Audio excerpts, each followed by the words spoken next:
Mesdames et messieurs, bonsoir et soyez les bienvenus pour cette nouvelle édition de votre journal de 22 h. À la une, dans l'actualité. À la une, dans l'actualité nationale, cérémonie de signature d'une convention de partenariat entre le ministère de la Femme et de la Famille et Qatar Charity. Et enfin, dans l'actualité internationale, réunion d'urgence pour discuter de la crise humanitaire à Gaza lors de la réunion qui s'est tenue à Ligue arabe. C'était le titre. Merci si vous nous rejoignez. Direction le nord du pays où dans le cadre de la mobilisation nationale face à la sécheresse, une vaste opération de distribution d'aliments pour les bétails a été menée avec succès dans les localités de Olma, dans la région de Bok. Cette action humanitaire s'inscrit dans la dynamique impulsée par l'appel urgent de son Excellence Al-Hajj Ismaël Omar Guelleh, président de la République, qui exhorte à une solidarité renforcée et une réponse rapide face à l'aggravation de la situation dans les zones rurales. Les aliments distribués constituent une aide vitale pour les communautés pastorales durement affectées par la sécheresse récurrente. Les bénéficiaires ont exprimé leur profonde gratitude au gouvernement ainsi qu'au comité interministériel chargé de la gestion de cette crise pour leur mobilisation et leur soutien constant. Cette opération s'ajoute aux multiples initiatives déployées dans le cadre de la stratégie nationale de réponse rapide menée par le gouvernement. D'autres envois humanitaires sont déjà programmés vers les zones les plus vulnérables. Le gouvernement reste pleinement mobilisé pour faire face à cette urgence avec une coordination continue entre les différents services concernés. Et direction l'Afrique du Sud, où, à Johannesburg, la délégation parlementaire djiboutienne conduite par l'honorable Safia El-Medjibril, première vice-présidente de l'Assemblée nationale, prend part à la 5e session ordinaire de la 6e législature du Parlement panafricain.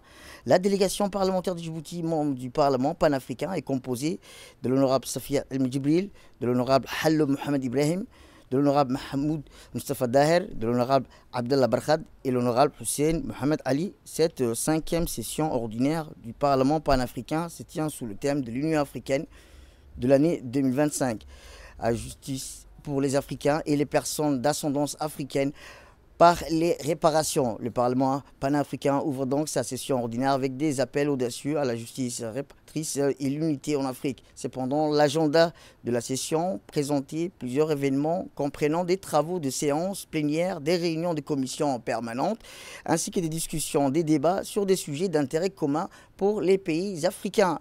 Rappelons que les droits de l'homme, l'état de la gouvernance, de la paix et de la sécurité en Afrique, mise en place d'un cadre de collaboration entre les conseils de paix et de sécurité et le Parlement panafricain.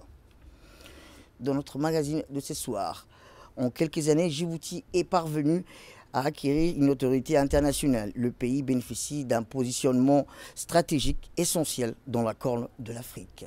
Reportage.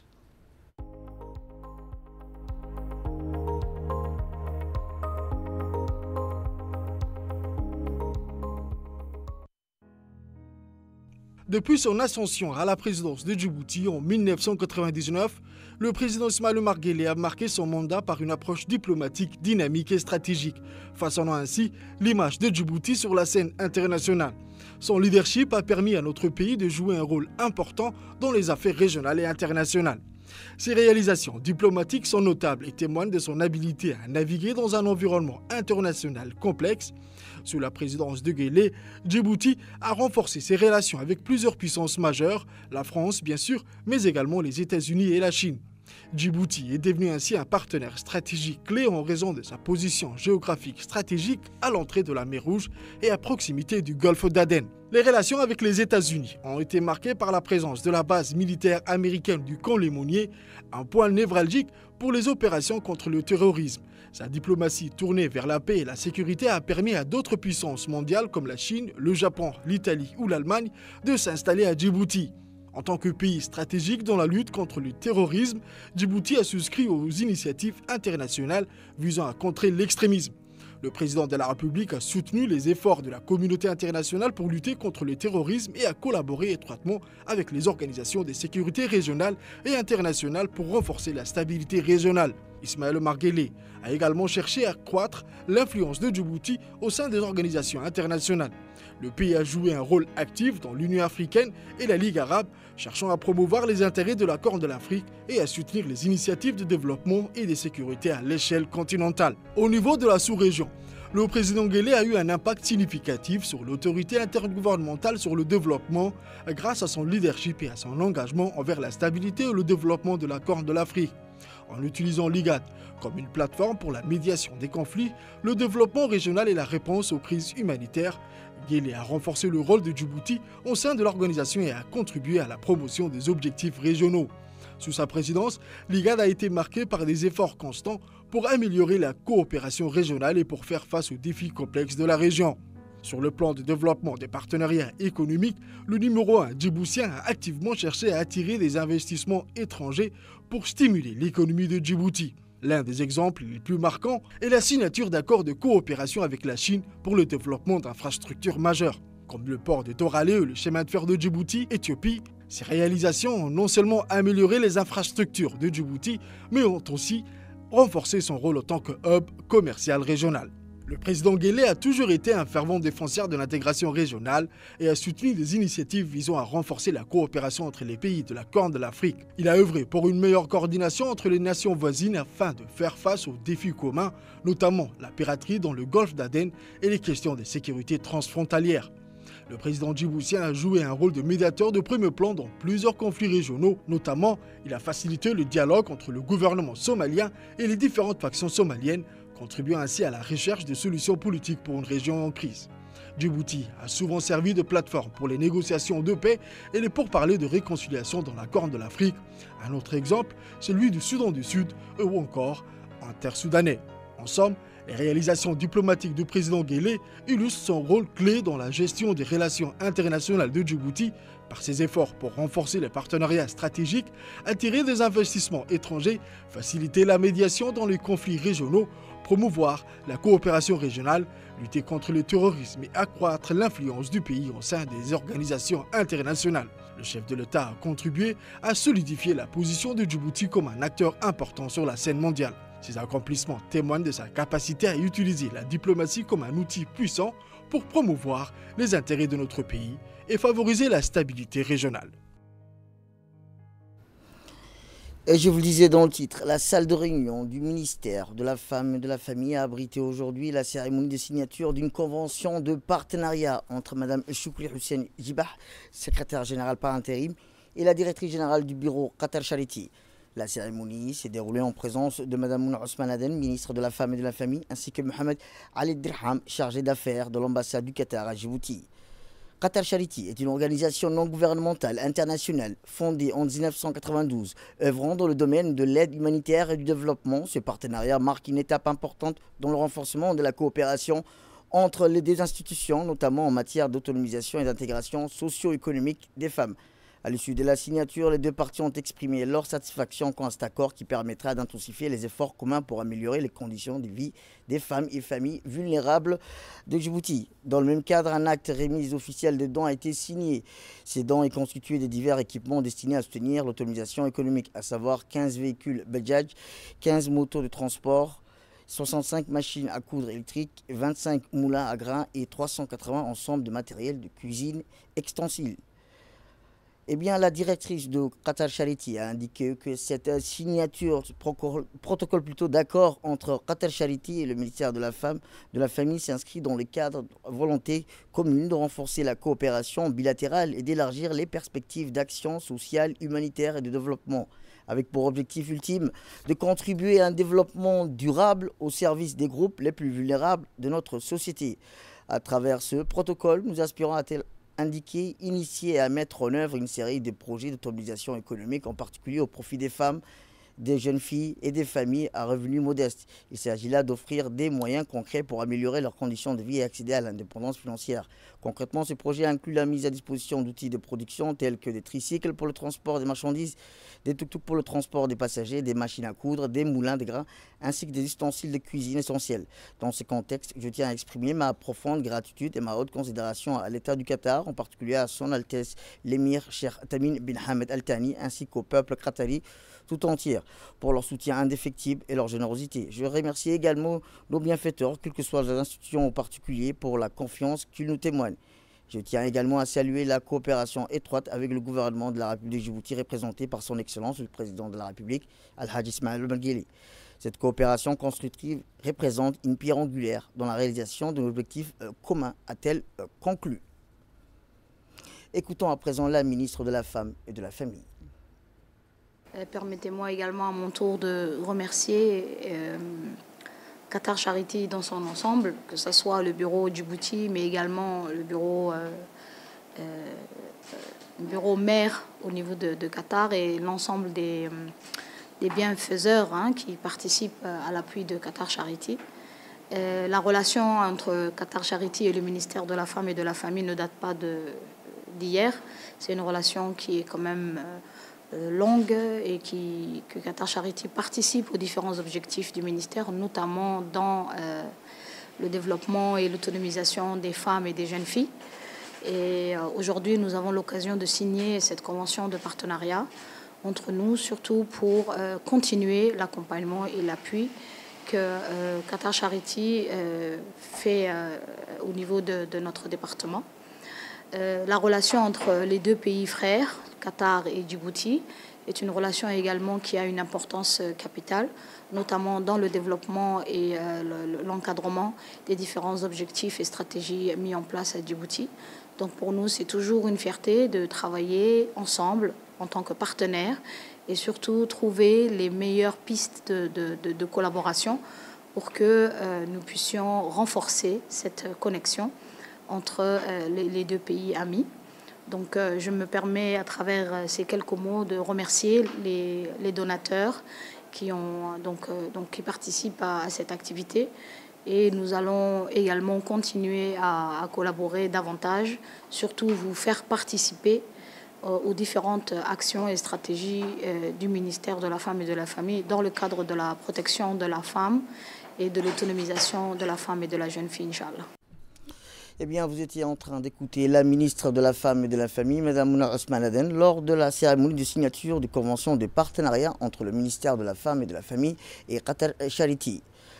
Autre actualité dans ce 22h, c'est aussi l'agence djiboutienne des routes en collaboration avec l'Université de Djibouti qui a organisé aujourd'hui une visite de chantier pédagogique à l'attention des étudiants de la faculté d'ingénieurs sur le site du projet du corridor économique régional de Djibouti, long de 21,8 km reliant le PK13 à Arta. Ce chantier stratégique initié par le ministère des Infrastructures et de l'Équipement, piloté par l'agence djiboutienne des routes et pilier du développement des infrastructures régionales, a constitué un cadre d'apprentissage concret pour les futurs ingénieurs. Ils ont pu découvrir les avancées techniques et les dispositifs environnementaux mis en œuvre dans le cadre de ce projet structurant. La visite s'est déroulée dans des conditions sécuritaires parfaites, avec l'appui de la gendarmerie nationale qui a assuré l'escorte en tête du convoi tout au long du parcours. Et bien, tout au long de cette immersion, les étudiants ont bénéficié d'échanges enrichissants avec les équipes techniques présentes sur le terrain, leur permettant de faire le lien entre les enseignants et enseignements théoriques et leur cursus universitaire et la réalité opérationnelle des grands chantiers d'infrastructures. Les étudiants ont exprimé leur admiration face à l'état d'avancement des travaux, saluant la qualité de l'exécution et le professionnalisme des intervenants. À travers cette initiative, l'ADR confirme son engagement pour le renforcement des capacités nationales et sa volonté de favoriser les synergies entre le monde académique et les acteurs du développement au service d'un avenir durable pour la République de Djibouti.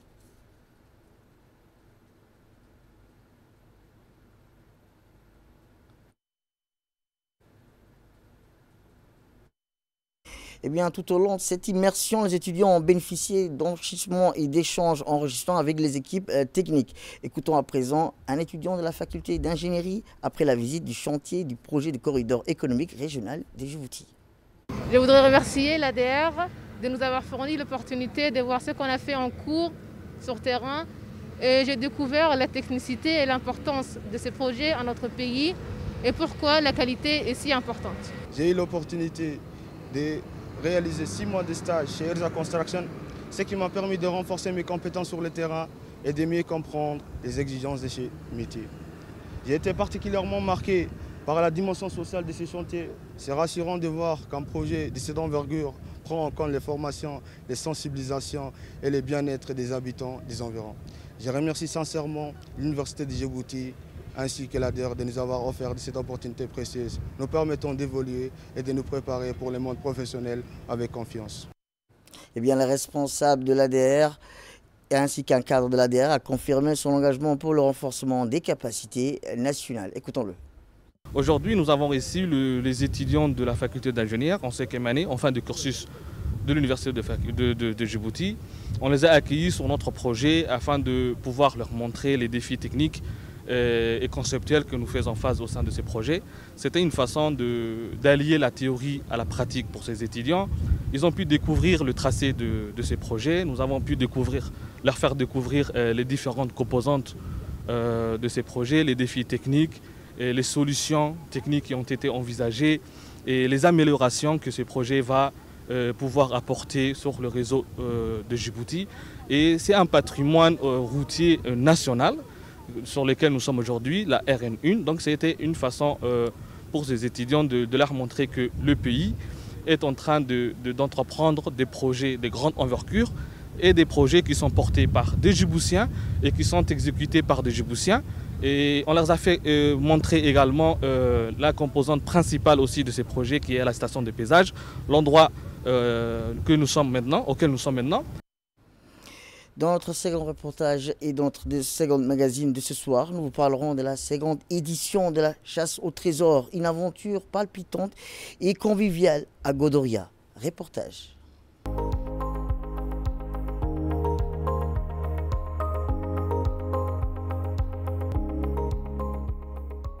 Pour sa deuxième édition, la chasse au trésor, organisée par le secrétariat chargé des sports, a trouvé son cadre idéal. Godoria, un site touristique au décor idyllique où mer, mangroves et soleil composent un paysage aussi époustouflant qu'accueillant. Une vingtaine de jeunes répartis en équipes mixtes, 3 garçons et 2 filles, se sont lancés avec enthousiasme dans cette quête découvrant au paysage l'un des plus beaux joyaux naturels de Djibouti. Émerveillés par le calme et la beauté des lieux, nombreux ont souligné leur chance de pouvoir explorer ce site exceptionnel. Au-delà du défi sportif et ludique, l'événement a été une occasion unique de rencontrer un partage venu de 4 coins du pays. Les participants ont tissé des liens, renforçant la cohésion sociale et l'unité nationale. Le parcours a mis à l'honneur des valeurs essentielles, persévérance, citoyenneté, respect de la nature. Autant d'enseignements que les jeunes répartent avec marque cette expérience collective.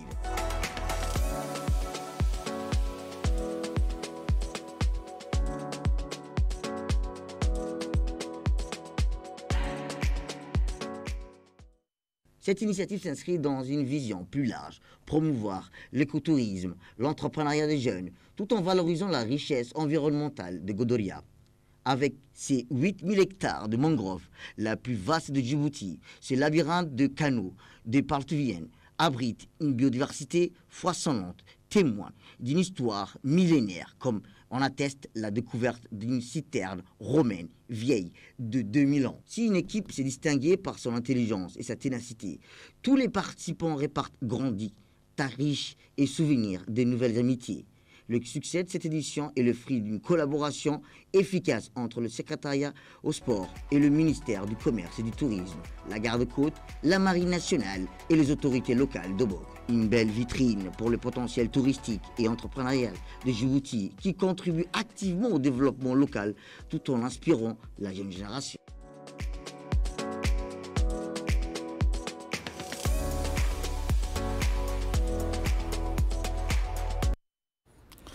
On reste toujours dans le nord du pays où, dans le cadre des efforts soutenus de lutte contre la contrebande, la division des douanes de la région Tadjoura, en étroite collaboration avec l'armée djiboutienne et la police nationale, ont procédé dans la journée d'aujourd'hui une saisie d'importantes cadres introduits illégalement sur le territoire national.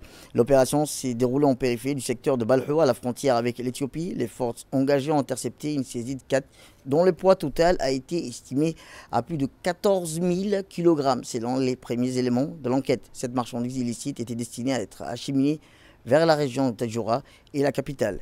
Conformément à la procédure en vigueur, la cargaison saisie a été détruite sur place. Dans l'actualité internationale, le continent africain connaît une avancée notable dans le domaine de la cybersécurité avec des efforts croissants pour renforcer ses capacités techniques et législatives face à la multiplication des menaces numériques malgré des défis locaux importants. Plusieurs pays se distinguent comme des exemples à suivre en matière de protection des réseaux et de sécurisation des données, tandis que l'ensemble du continent s'emploie à développer des systèmes complets pour garantir son avenir numérique. Toujours dans l'actualité internationale, plus de 100 organisations non gouvernementales ont averti mercredi du risque de propagation d'une famine à Gaza, collectif dans la bande de Gaza ravagée par une guerre qui dure depuis plus de 21 mois. Les ONG, parmi lesquelles les Médecins sans frontières, Amnesty International, Oxfam, ainsi que plusieurs branches des Médecins du Monde et Caritas ont déclaré que face à la propagation d'une famine collective, la bande de Gaza, nos collègues et les personnes que nous aidons souffrant de malnutrition. Un responsable israélien a confirmé sur le site que les négociations pour un accord de cessez-le-feu dans la bande de Gaza sont entrées dans leur phase finale. Et enfin, les représentants de la Ligue arabe ont tenu hier une réunion d'urgence au Caire consacrée à la guerre en cours dans la bande de Gaza et à la détérioration dramatique de la situation humanitaire dans l'enclave palestinienne. Lors de cette réunion, le représentant de la Palestine a accusé la Fondation humanitaire de Gaza d'être responsable de la mort de centaines de personnes. Il a déclaré que Gaza meurt de faim, Gaza doit être évacué. Un soi-disant ville humanitaire, c'est en train d'être préparé pour Gaza, mais il s'agit là d'une réalité. Ces dernières semaines, des centaines de civils ont perdu la vie en tentant d'accéder à la nourriture, soit dans des convois supervisés par des Nations Unies, soit sur des sites de distribution d'aide gérés par la Fondation humanitaire de Gaza, au cœur d'une vive controverse. C'est tout pour cette édition. Merci à vous de nous avoir suivis. Restez avec nous pour la suite de nos programmes télévisés. Le programme continue sur Télé Djibouti. Restez avec nous.